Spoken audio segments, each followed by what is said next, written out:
5 years after a battle-scarred veteran saved a dying leopard from certain death, the magnificent cat would recognize his rescuer's voice across a crowded wildlife sanctuary, causing hundreds of visitors to fall silent as an impossible reunion unfolded before their eyes.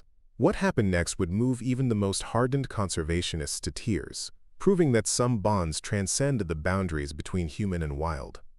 The acacia trees cast long shadows across the dusty road that wound through the Maasai Mara Reserve in Kenya.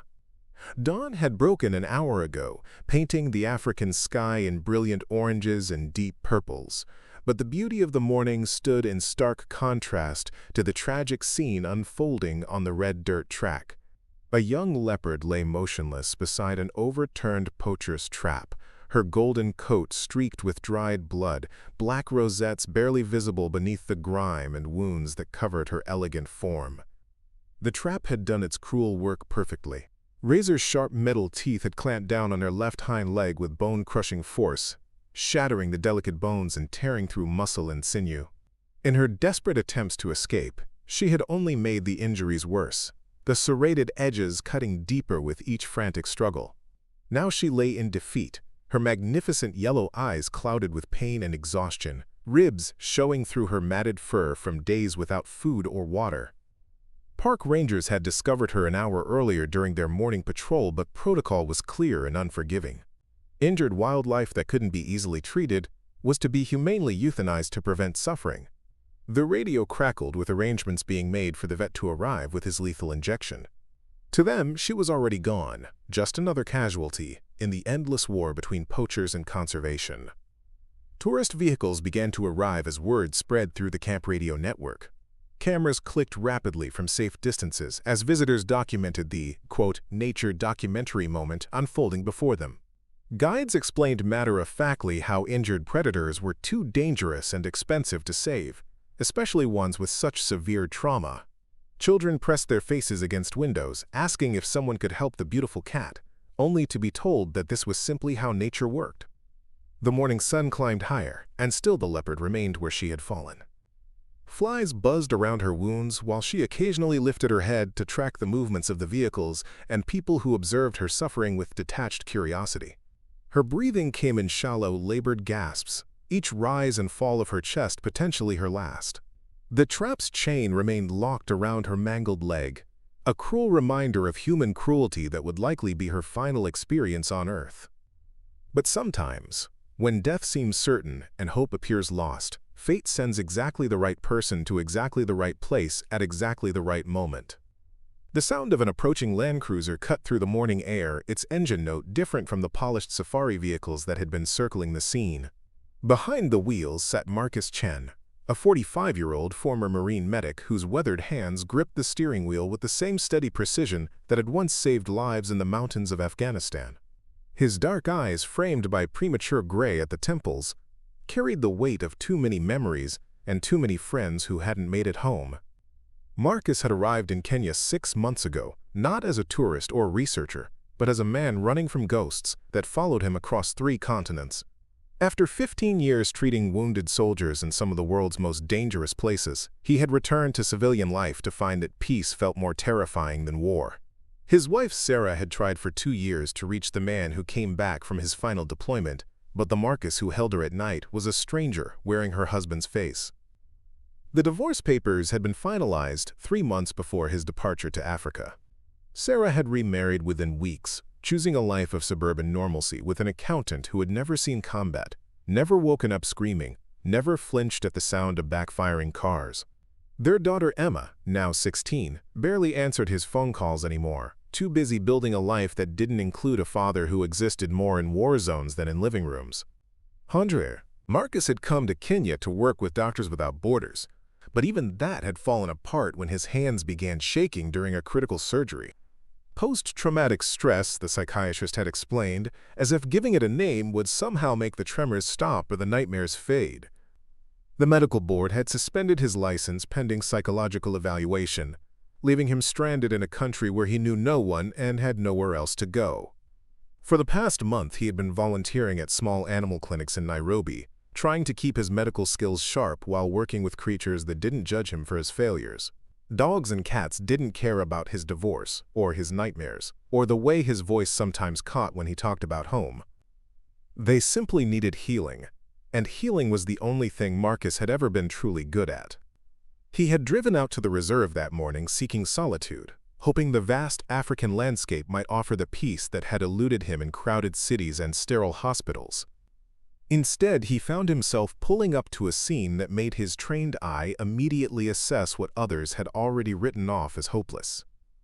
Through his windshield, Marcus saw the gathered vehicles and heard the radio chatter about the veterinarian's arrival. But when he looked at the broken leopard lying in the dust, he didn't see a lost cause. He saw a fighter who had refused to give up, even when the world had decided she wasn't worth saving. Marcus stepped out of his vehicle and walked slowly toward the injured leopard, ignoring the shocked protests from the safari guides who warned him to maintain a safe distance. As he drew closer, the leopard's head lifted slightly, and their eyes met across the dusty ground. In that moment, Marcus saw something that stopped him cold. Not the feral aggression of a cornered predator, but the same hollow resignation he had seen staring back at him from bathroom mirrors for the past 3 years. The leopard's golden eyes held no fight left in them, no defiance or rage, just the quiet acceptance of a creature that had been broken by circumstances beyond its control. It was the same look Marcus had worn during his final performance review, when his commanding officer had recommended him for early retirement due to, quote, combat stress reactions. The same expression that had crossed his face when Sarah handed him the divorce papers, explaining gently that she couldn't watch him disappear piece by piece anymore. Here was another fighter who had been abandoned by those meant to protect her, left to die alone, while others stood around discussing the most convenient way to end her suffering. The parallel struck Marcus with devastating clarity. He was looking at his own reflection in spotted fur and wounded flesh. A park ranger approached him with barely concealed irritation, explaining that civilians were not permitted near dangerous wildlife and that the situation was being handled according to established protocols. Marcus listened politely, then quietly mentioned his medical background and asked to examine the animal before any final decisions were made. The ranger hesitated, clearly annoyed by the delay, but something in Marcus's voice carried an authority that was difficult to dismiss. Kneeling carefully beside the leopard, Marcus began a visual assessment that his military training had made second nature. The leg was severely damaged but not beyond repair. The animal was dehydrated and weak, but her vitals appeared stable. Most importantly, there was still a spark of life in those amber eyes, a willingness to endure that reminded him of wounded soldiers who had survived against impossible odds, simply because someone had refused to give up on them. The radio crackled with an update. The veterinarian was delayed by another emergency and wouldn't arrive for several hours. Marcus saw his opportunity and made a decision that would change both their lives forever. He returned to his vehicle and retrieved the comprehensive medical kit he still carried out of habit, the same supplies that had kept him functional in field hospitals, where proper equipment was a luxury. When he returned to the leopard's side, her eyes tracked his movements with growing alertness, as if she sensed that something had shifted in the dynamic around her. Working with careful precision that his trembling hands hadn't displayed in months, Marcus administered a mild sedative to calm the leopard enough for examination. As the medication took effect, he carefully assessed the extent of her injuries, speaking in low, soothing tones that seemed to ease her distress. The trap had crushed bone and torn ligaments, but his experienced eye could see that with proper treatment, the leg could be saved. The gathered tourists and guides watched in stunned silence as this strange American worked with the confidence of someone who had performed surgery in bombed-out field hospitals under artillery fire. Marcus's hands moved with steady purpose as he cleaned the wounds, removed debris, and began the delicate process of setting the shattered bones. For the first time in months, the familiar rhythm of medical work quieted the chaos in his mind. Preparing and narrating this type of story took us long efforts and hard work, so if you are enjoying the story, please consider subscribing to our channel. He improvised a splint using materials from his kit and branches from nearby acacia trees, wrapping everything with practiced efficiency. The leopard remained remarkably still throughout the procedure, occasionally opening her eyes to watch him work, as if sensing that this human was different from the others who had gathered to witness her death. As news of the impromptu surgery spread through the camp radio network, Dr. Amara Okonkwo, the reserve's head veterinarian, arrived to find Marcus completing his field treatment. Rather than anger at the breach of protocol, she found herself impressed by the quality of care being provided. After examining Marcus's work and checking his credentials, she made an unprecedented decision. The leopard would be transported to the reserve's medical facility for continued treatment. The journey to the clinic became a turning point for both patient and healer. Marcus rode in the back of the transport vehicle, monitoring the leopard's vital signs and adjusting her medication as needed. Throughout the bumpy ride across rough terrain, he found himself talking to her in the same steady voice he had once used to comfort wounded Marines waiting for evacuation. At the clinic, Marcus worked alongside Dr. Okonkwo through the night, performing corrective surgery to properly align the fractured bones and repair the damaged ligaments. The leopard, whom they began calling Casey, Swahili for born in troubled times, proved to be a remarkably resilient patient, responding well to treatment and showing an unusual tolerance for human contact. In the weeks that followed, Marcus found himself spending every day at the clinic, officially volunteering but essentially becoming Casey's primary caretaker. He monitored her recovery, assisted with physical therapy, and gradually introduced her to movement exercises designed to restore strength to her injured leg. As Casey's body healed, something unexpected began happening to Marcus as well. The nightmares that had plagued him for years started to fade, replaced by a sense of purpose he hadn't felt since leaving the military. 3 months into Casey's recovery, an extraordinary transformation was taking place that went far beyond the healing of broken bones. Marcus had begun sleeping through the night for the first time since Afghanistan, his dreams no longer filled with explosions and dying friends but with the rhythmic sound of Casey's purring as she rested in her enclosure. The leopard had developed an unusual attachment to her human caretaker, becoming visibly agitated when he left and immediately relaxing upon his return. Dr. Okonkwo observed with fascination how Casey seemed to sense Marcus's emotional state with uncanny accuracy. On days when his PTSD symptoms flared, when his hands shook or his breathing became shallow, the leopard would position herself near the enclosure fence and emit low, rumbling vocalizations that somehow calmed his anxiety better than any medication had managed. It was as if she was returning the care he had given her, offering comfort to the man who had refused to let her die. Marcus began talking to Casey about things he had never shared with therapists or doctors. He told her about the young soldier named Tommy, who had died in his arms during a mortar attack, about the guilt that consumed him for surviving when so many others hadn't, about the crushing loneliness that had driven away everyone he loved.